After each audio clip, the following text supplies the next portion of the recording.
मिथिला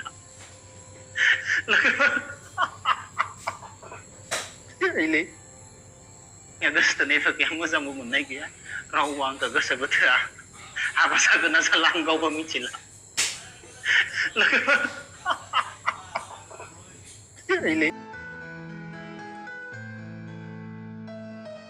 आङो बिहामजोखौ नायला आंनो बे फिसौखौ खस्थ' मस्थ' बे समाव नोंथांमोन बयनिसिमबो गोजोननाय आरो सिबिनायखौ जासिहरबाय। लोगोसे दिनैनि गोदान मोनसे भिडिअखौ लानानै फैबाय। आङो नोंथांमोननो मोननैसो आपडेट लानानै फैदों। नोंथांमोनहा भिडिअखौ फारियै नायलांबानो जाबाय। सेथियाव आं नोंथांमोननि सिगाङावहाय दा बेजों लोगोसे आं नोंथांमोननो आथिखालनि फेसबुकआवहाय भाइरेल जाबाय थानाय आयदाफोर बे आयदाफोरखौहाय लिरनाय मा थांखिफोर मोनसे आफादा मा थांखि लादों बे थांखिखौहाय मोनसे सार्ट खालामनानै होनाय बे मोनसे भाइरेल जानाय दा गोबां दावराव दावसि जागासिनो दं आरो बयबो मिथिबायबो। बिनि गेजेरावनो आं नोंथांमोननो बे भिडिअखौ लानानै फैदों। थ' नोंथांमोनहा नायलांबाय थाबानो जाबाय। बिनि सिगां आं नोंथांमोननो मोनसे भिडिअ लानानै फैनो नागिरदों जे ब्रादार जेम्स बिथांनि भिडिअ। बिथाङा मा होनदों माने गाव हाबा जागोन ना जाया बेखौनो गावनो मोनथिला जाहैदों। ओरैबायदि बिथाङा बुंदों आरो। थ' नोंथांमोनहा भिडिअखौ नाय आङो जोबथारनायावहाय दिन्थिनाय जागोन आरो। बिनि सिगां आङो मोनसे नैबे भिडिअखौहाय लानानै फैग्रोबाय। नोंथांमोनहा खोनासंबानो जाबाय। आङो फरायनानै खोन्थानोसै मा थांखि। आङो गासैखौबो फरायनाय जानाय नङा। आङो माखासेखौल' नोंथांमोननो होनोसै। गिबियावनो दङ जाहैबाय मोसौ बुथारग्रा एबा दानथारग्रा गावमा थाया बा मोसौआ अननाय गैयाजासे बुथार जागासिनो दं। बिनिखायनो सोरबाफोर मोसौ बुथारोबा एबा बुथारग्राफोरजों लोब्बा थानायनि सुलुं मोनोब्ला थाबैनो पुलिस स्टेसनाव खोन्थाहै आरो नङाबा खाथिनि RSनि दैदेनगिरिफोर आरो खाथिनि ब्लक लेभेलनि दैदेनगिरिफोरनो खोन्था। बे मोनसे थांखि। लोगोसे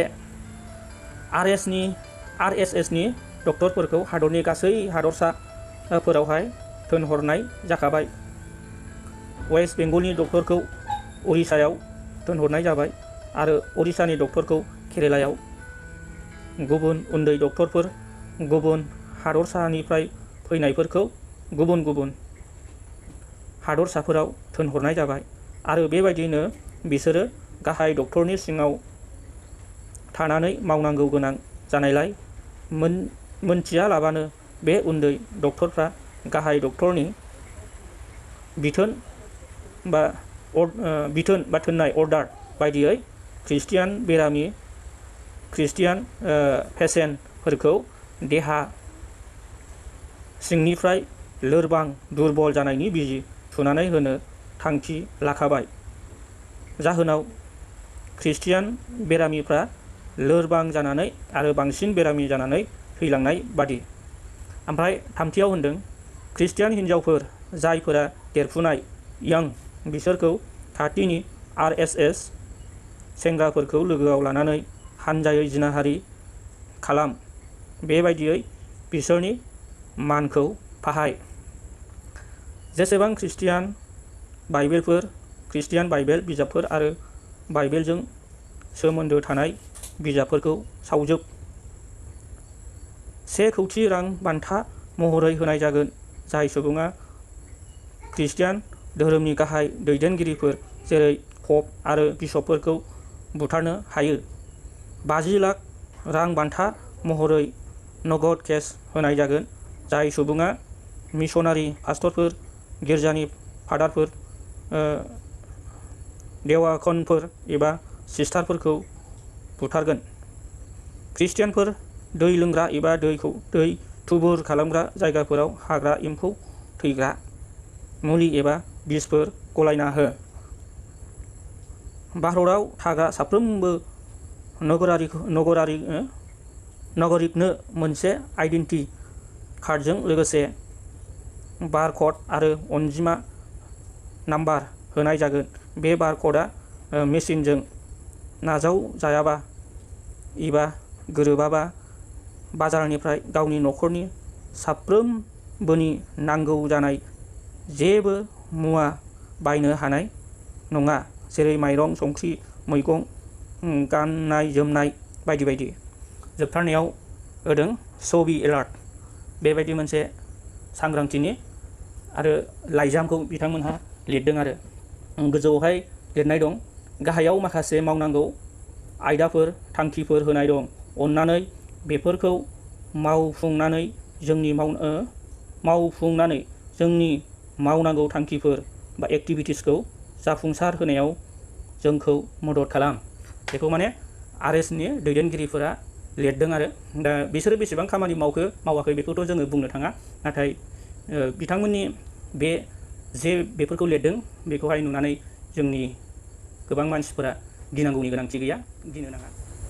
इसोरजों नांथाब आरो बेबायदि थांखि लादों होननानै बेबायदि मावनो हागोन जोङो बेखौहाय साननानै जोङो गिनो नाङा आरो मानो होननानै बुङोब्ला बे इसिबां माने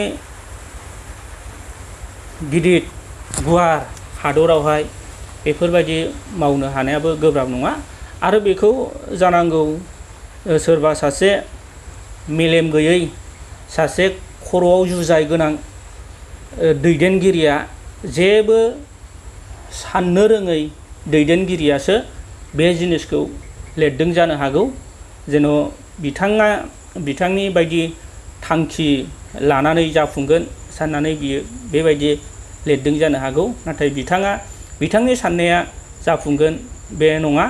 मानो होननानै बुङोबा रावबो इसोरनि देरसिन जानो हाया, इसोरनि बेरेखा खामानि मावनो हाया। बिनिखायनो जोङो बेफोरबायदि लिरदों जों बेखौबो गिनो नाङा आरोखि। थ' बेनो मोनसे मेन जोंनि देरहानाय जायखौ लिरबाय बियो बे जिनिसखौहाय लिक खालामनाय, जाय जिनिसा लिक जाबाय बेखौ साननानै ला बेखौ इसोरानो लिक खालामदों, जायनि थाखाय साफ्रोमबो बे जिनिसखौ नुनानै बयबो एलार्टआवहाय थानो हाबाय। बिनिखायनो गिनांगौनि गोनांथि गैया। बेफोर जाहैबाय गासिबो जों गावजों गाव जाथिजों जाथि दावराव खालामलायनायनि मोनसे जाहोनसो। जोंखौ दावराव खालामनो थाखायसो सोरबा सासेनि थुनज्लायनायाव, सोरबा सासे मानसिनि थुनज्लायनायावसो बेफोर जिनिसा जादों जानो हागौ। बेनिखायनो गिनांगौनि गोनांथि गैया।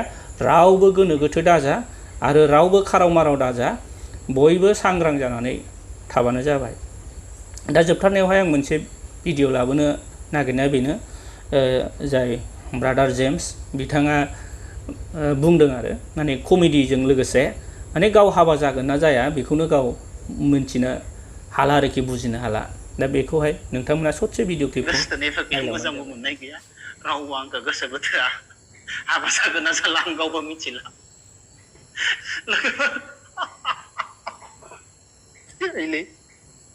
आङो बिहामजोखौ नांथायला आंनो बे फिसौखौ खस्थ' मस्थ'बाबो फेदेरनोसै खांनोसै आरो बेखौ न'आव सोला। सिगाङाव माबायदि आखु दिन्थियोमोन नोंसिनि नोजोराव? बुंबाबो लाखाया, गियानानो गैखाथारामोन बेनाव।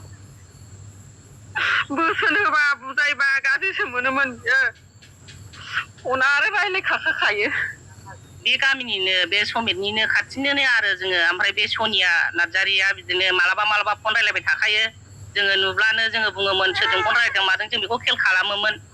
ओमफ्राय दा बाहाय गथ' अन्थाव बाथावखौ बियो मैया कारिगावआव थांनानै बिमाखौ लांफादोंनो, मोनथिनाय बायदिबा आरो बिमाखौ लांफानानै ओमफ्राय दाना बिमानो गथ'खौ लाहोबायनो, ओमफ्राय गावहा गारियाव गाखोहैबाय। ओमफ्राय दा गथ'आथ' नै अन्थाव बाथाव 7 मासनिल' गथ', गाइखेर जाग्रा गथ', बिमाखौ नागिर नागिर गाबो। आङो बे भिडिअखौनो लाबोनानै दिनैनि भिडिअखौ दोनथ'नाय जाबाय। थ' भिडिअआ बेखिनियानोसै। नोंथांमोनहा जेबो साननांगौनि गोनांथि गैया आरो गिनो नाङा, फरायनानै होबाय। बियो गोबां ससियेल मिडियायावहाय भाइरेल जाखाबाय, गोबाङानो नुखाबायबो। बेनिखायनो बे सुंद' मेसेजखौ लाबोनानै आं दिनैनि बे भिडिअखौ दोनथ'नाय जाबाय।